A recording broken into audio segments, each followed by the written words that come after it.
Eesti vanim tegevkorvpallur on 51-aastane Tartu Ülikooli naiskonna tsenter. Me hakkame spordist räägima ja uurime seda, kes on Eesti kõige vanem korvpallur ja kui kõrges eas üldse on võimalik korvpalli mängida. Teada on, et Tartu Ülikooli naiskonnas on 188 sentimeetrit pikk ja 51 aastat vana korvpallur, kelle nimi on Ingrid Mesila, kes muide 30 aastat tagasi tuli juba Eesti meistriks. Nüüd jookseb ta palliplassil võidu aga oma tütrega.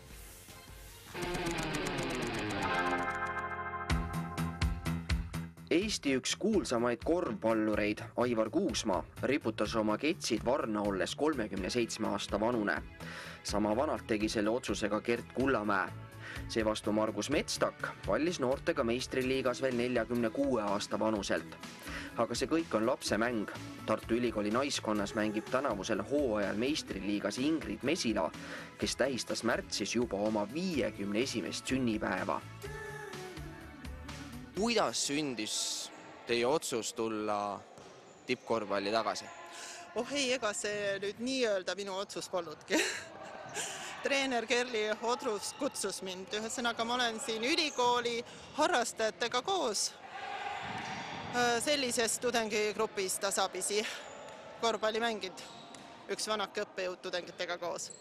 Leiti, et oleks pikkust vaja ülikooli naiskonda. Meil on ülikoolil veel teine naiskond ka, kes on siis, kutsume harrastajate naiskonnaks, et teevad siin 2 korda nädalas trenni ja Ingrid on seal juba mitu aastat käinud. Ja siis, kui eelmine aasta siis Laina meie põhitsenter ära läks, siis me nagu mõtlesime, et kindlasti oleks vaja korvi alla jõudu juurde ja Ingrid meil nii korralikult käis ja ise ka väga hästi tahtis mängida ja jõudis mängida. Ja siis terve võistkonnaga leidsime, et absoluutselt oleks super hea mõte, kui Ingrid ise tahab ja on valmis. Ja siis me eks ta alguses natukene, ütleme, ma ei tea, kas ta kartis või ei tahtnud, aga terve võistkonnaga, ütleme, kokkuvõttes rääkisime ta ära. Esimene vastus mul oli ei ja ma hakkasin naerma, et sellises vanuses, et kuulge. Mu võhm ei ole ju enam see, mis omal ajal oli ja andke aru, et ega 50-ndates enam ei mängita Eesti meistrivõistlusi. Eriti põnevaks teeb antud loo see, et kangelaslikul tsentril tuleb nüüd palliplatsil mängida vastu oma enda tütrele. Kas see teadmine, et teil tuleb oma tütrega hakata vastu mängima, kas see teie otsust ei mõjutanud? Ei, sugugi mitte. See on mäng ja see on sport ja mõnes mõttes täitsa huvitav, kuigi ma tean, et tema on just kõvasti üle. Tunnete oma tütart ilmselt läbi ja lõhki.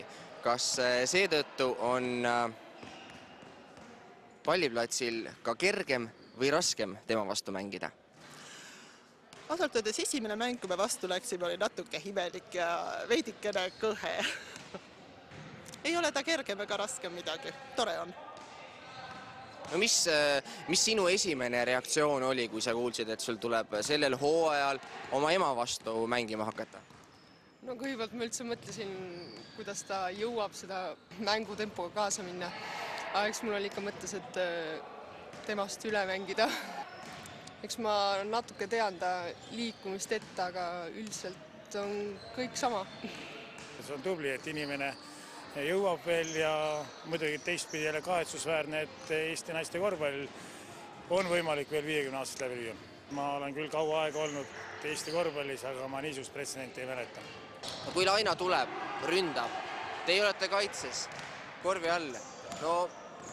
Kas te jõuate siis mõelda, et see, kes nüüd ründab ja keda ma atakeerima pean, takistama pean, on nüüd minu tütar? Ei, ma mõtlen, et ta tuleb kinni võtta ja mitte lasta korvi visata ja on ta minu tütar või ta on teine mängija. Kui kaua te veel tippkorvpallis mängite?